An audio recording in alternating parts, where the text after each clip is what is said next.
오늘 함께 묵상할 말씀은 예레미야 51장 1절에서 10절입니다. 구약 1135면에 있는 예레미야 51장 1절에서 10절 말씀입니다.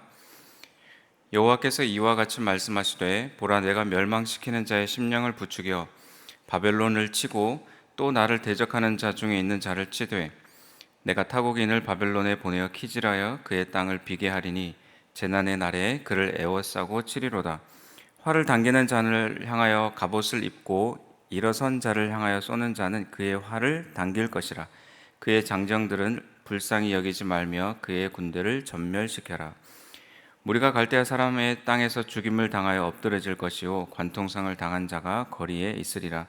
이스라엘과 유다가 이스라엘의 거룩하신 이를 거역함으로 죄가가 땅에 가득하나 그의 하나님 만군의 여호와에게 버림을 받은 호라비는 아니니라.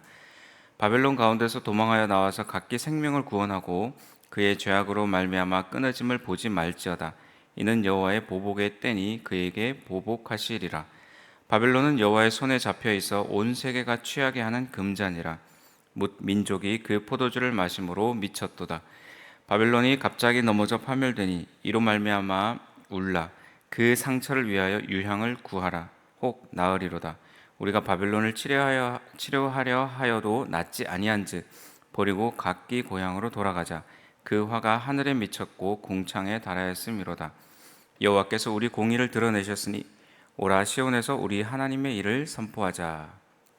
아멘. 예레미야 50장에 이어서 51장에도 바벨론의 멸망에 관한 이야기가 연속해서 기록되어집니다. 두 장이지만 그 총 분량은 총 110절에 이르는 아주 많은 분량을 차지하고 있습니다. 50장과 51장에 흐르는 세 가지 내용을 살펴본다면 바벨론을 향한 하나님의 심판의 메시지, 그리고 유다와 이스라엘 포로민들에게 향하는 메시지, 그리고 바벨론을 침략할 침략자들에게 주는 그런 내용들이 담겨 있습니다. 그래서 단순히 바벨론의 멸망 이야기만 담겨 있는 것은 아닙니다. 오늘 본문을 두 부분으로 나눠보면 1절에서 4절은 바벨론에 임한 재난의 날, 또 5절에서 10절까지는 이스라엘의 구원과 여호와의 일에 대한 이야기가 등장하고 있습니다. 바벨론의 멸망에서 우리가 얻을 수 있는 의미들이 무엇인지를 함께 묵상하기를 원합니다. 첫 번째로 바벨론에 임한 재난의 날입니다. 50장의 시작처럼 51장의 시작도 역시 바벨론의 심판을 행하시는 분이 누구신지를 분명히 밝히며 시작합니다. 바벨론에게 임한 재난의 날은 이스라엘에게는 구원의 날이기도 합니다. 바벨론을 심판하시는 분은 하나님이십니다. 1절에 여호와께서 이와 같이 말씀하시되 보라 내가 멸망시키는 자의 심령을 부추겨 바벨론을 치고 또 나를 대적하는 자 중에 있는 자를 치되. 사람들의 눈에는 바벨론과 메데바사의 이 전쟁으로 비춰지겠지만 하나님은 메데바사 연합군을 사용하셔서 바벨론에 대한 적대감을 갖게 하시고 또 바벨론을 치게 하십니다. 하나님을 대적하는 자를 치게 하십니다. 그것은 바벨론에게 임하는 재난의 날이 되는 것입니다. 2절에 내가 타국인을 바벨론에 보내어 키질하여 그의 땅을 비게 하리니 재난의 날에 그를 애워싸고 치리로다. 2절에 등장하는 키질이라는 단어는 알곡과 결을 분리시키는 일이지만 일이나 감정을 더욱더 불러일으킨다는 표현의 말이기도 합니다. 이런 의미들을 다 담아서 키질은 바벨론에 임할 하나님의 심판을 상징합니다. 3절 말씀은 활을 당기는 자를 향하며 갑옷을 입고 일어선 자를 향하여 쏘는 자는 그의 활을 당길 것이라. 그의 장정들을 불쌍히 여기지 말고 그의 군대를 전멸시켜라. 3절의 말씀은 여러 의미로 이 3절의 표현이 해석될 수 있는데 바벨론의 대적들에게 향한 메시지로 우리가 이해할 수 있습니다. 세번역으로 보면 3절에 바벨로니아의 군대가 활을 당기지 못하게 하고 갑옷을 입지 못하게 하여라. 그래서 메데바사 연합군에게 바벨론 군사들이 활을 당길 여유도 주지 말고 갑옷을 챙겨 입을 여유도 주지 말고 급박하게 치라고 말하는 것입니다. 그리고 3절 후반부에 보면 전멸시키라 라고 이야기하고 있습니다. 바벨론에게는 자비가 베풀어지지 않는 것을 볼 수 있습니다. 그런 결과로 4절에 무리가 죽임을 당하여 엎드러지고 치명적인 상처를 입게 됩니다. 바벨론은 역사적으로 주전 539년에 이 예언대로 멸망합니다. 하나님이 키질을 하시면 누가 버텨내겠습니까? 하나님이 자비를 거두시면 아무리 강한 힘을 가진 그 누구라도 바람에 날리는, 키질에 날리는 쭉정이에 불과합니다. 하나님은 바벨론에 대한 계획에서 멸망만 계획하신 것이 아니라 포로로 잡혀있던 포로민들에 대한 백성들을 구출하시는 그 계획을 포함시키고 계십니다. 5절에서 10절은 이스라엘의 구원과 여호와의 일에 대한 말씀입니다. 하나님은 범죄한 자기 백성도 징계하셨는데 하나님을 대적하고 성전을 불태운 바벨론에 대해서는 더욱더 징계의 대상이 되어지는 것입니다. 5절에 이스라엘과 유다가 이스라엘의 거룩하신 일을 거역함으로 죄가가 땅에 가득하나 그의 하나님 만군의 여호와에게 버림받은 호라비는 아니니라.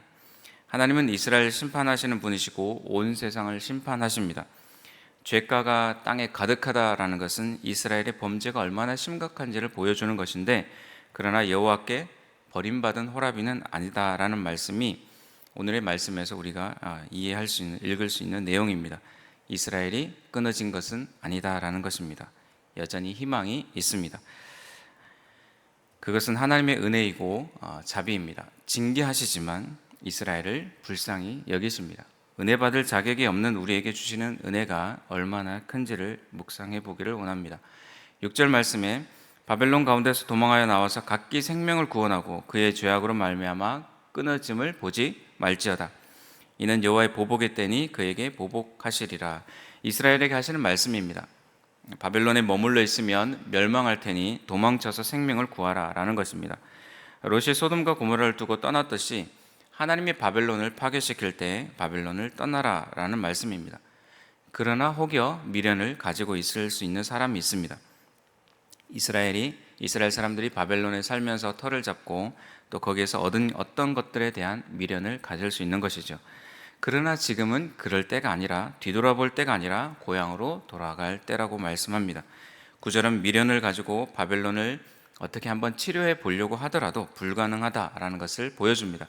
그러니 이스라엘이 할 수 있는 것은 10절에 여호와께서 우리 공의를 드러내셨으니 오라 시온에서 우리 하나님 여호와의 일을 선포하자. 바벨론은 금으로 만든 금잔을 취하는 그 풍요함, 부요함을, 화려함을 누렸지만 하나님의 공의가 드러나는 날 그 금잔은 파괴가 되어집니다. 하나님이 하신 일을 선포하는 것이 우리의 사명입니다. 악인의 형통과 화려함을 부러워하지 말고 왕이시며 영원히 통치하실 하나님을 인정하고 우리가 하나님께로 돌아가야 되겠습니다. 묵상을 정리합니다. 바벨론의 패망에 앞서서 하나님은 이스라엘 백성들을 탈출하고 또 돌아올 수 있는 기회를 주시며 말씀해 주십니다. 이스라엘을 향한 사랑을 말씀해 주십니다. 하나님은 우리가 어떠한 환경에 처해 있더라도 하나님이 우리를 버리신 것이 아니십니다. 그러니 우리가 세상의 화려함과 부요함에 미련을 두고 살아갈 것이 아니라 하나님께 돌아가고 하나님이 하신 일을 선포하는 것이 우리의 사명입니다. 눈에 보이는 것이 전부가 아닙니다. 화려한 금잔도 쭉정이에 불과합니다. 풍요함과 교만함으로 금잔에 담긴 포도주를 마신 바벨론은 미쳤다. 그렇게 표현하고 있습니다.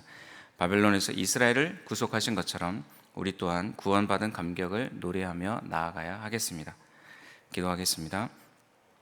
하나님 아버지, 우리가 세상을 살아가며 어려운 환경과 극복하기 어려운 환경에 처해 있다 할지라도, 그러나 그 상황 가운데서도 하나님이 우리를 버리신 것이 아닌 것을 우리가 말씀을 통해서 또한 봅니다. 하나님, 우리가 여전히 어떤 환경에도 하나님을 바라보고 나아갈 수 있도록 도와주시고 세상의 화려함이나 부요함에 미련을 두고 살아가지 않게 하옵소서. 예수님의 이름으로 기도합니다. 아멘.